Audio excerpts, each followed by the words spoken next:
নমস্কার, বাংলার ক্রিয়েশনে সকলকে স্বাগত। কেমন আছেন সবাই? ভালো আছেন তো? আমি আবারও একটা নতুন খুব চটজলদি একটা রেসিপি নিয়ে আপনাদের সামনে চলে এসেছি। এখন গরম, দুর্দান্তই গরম পড়েছে। আমি এঁচোড়ের ডালাটা করব, একদম লাইট করব, পাতলা পাতলা করে করব। আর গরমকালে এটা কিন্তু খেতে খুবই ভালো লাগবে। তো আমি এখানে 250 মতন চিংড়ি মাছ নিয়ে নিয়েছি।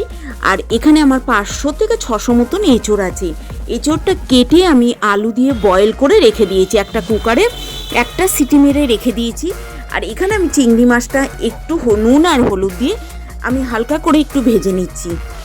আমি খুব বেশি ভাজবো না, একটু সটে করে নেব। আর তারপরে আমি 2 বড় সাইজের পেঁয়াজ আর 2 টমেটো আমি কেটে নিচ্ছি। এবং সেই টমেটো আর পেঁয়াজটা, এই মাছটা ভাজা হয়ে গেলেই আমি সেম তেলের মধ্যে এঁচোড়ের কিন্তু একটা জিনিস কি বলুন তো, এঁচোড়ের কিন্তু চিংড়ি মাছের মধ্যেই যদি আমরা রান্না করি টেস্টটা অভিনবত্ব আসবে। তো আমি মাছটাকে সাইডে সরিয়ে দিয়ে ওখানে 2 বড় সাইজের পেঁয়াজ চপ করে নিয়েছি। আর 2 টমেটো চপ করে আমি এর মধ্যেই দিয়ে দিলাম। আমি তেলের মধ্যে টমেটো আর পেঁয়াজটা ভালো করে ভেজে নেব। আর ওদিকে আমি 1 ইঞ্চি আদা, 4টে কাঁচা লঙ্কা আর 3 কোয়া রসুন আমি একটু শিলে বেটে নিয়েছি, হালকা একটু রসুন দিয়েছি। এবার দিয়ে ওটাকে আমি ডাইরেক্ট কড়ার মধ্যে দিয়ে দিলাম।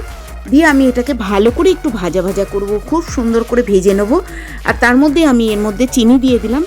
চিনিটা 1 থেকে 1.5 চামচ টিফিন চামচের দেবো। দিয়ে এবার সমস্ত মশলার সঙ্গে আর চিংড়ি মাছটা ভালো করে আমি মিশিয়ে নেবো। আর তারপরে আমি ড্রাই প্রসেসে আমি ড্রাই মশলা যেগুলো সেগুলো দিয়ে দেবো। আমি হলুদ দিয়ে দেবো 2 টেবিল চামচ, আর লবণ পরিমাণ মতন দিয়ে দেবো। আর এখানে রেড চিলি পাউডারও দিয়ে দেবো পরিমাণ মতন, 2 থেকে 2.5 চামচ মতন, একটু কালারের জন্য একটু বেশি দেবো। আর এখানে জিরের গুঁড়োও দিয়ে দেবো।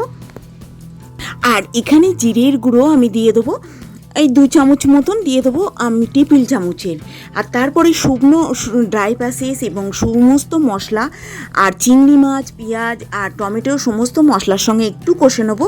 তার আগে এখানে কিন্তু আমি যেটা বয়েল করে রেখেছিলাম এঁচোড়টা আর আলুটা, এঁচোড়টা অন্য সময় হলে একটু কষা কষা করা যায়, কিন্তু গরম অত্যাধিক পড়েছে সেই জন্য কিন্তু এখানে কষা কষা করলাম না।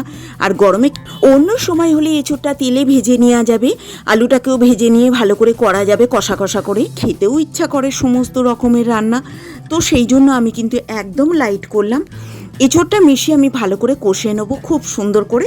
আর তারপরে আমি ওই প্যান থেকে একটা ডেচকির মধ্যে ঢেলে আমি গরম জল দিয়ে ওটাকে ফুটতে দেবো। আমার সমস্ত কিছু এর মধ্যে দেওয়া হয়ে গেছে।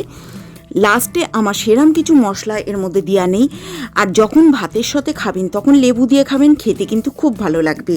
আর আমি এখানে একটু ঘি আর গরম মশলা লাস্টে আমি অ্যাড করে দিলাম। আমার একদম অভিনবত্ব এঁচোড়ের ডালনা, লাইট এঁচোড়ের ডালনা আমার তৈরি হয়ে গিয়েছে। দেখুন আমি ঘি দিয়ে দিলাম। আর তারপরে আমি একটুখানি গরম মশলা দিয়ে দেবো, টিফিন চামচের ওই 1 চিমটি মতন দেবো, বেশি দেবো না যেহেতু খুব গরম।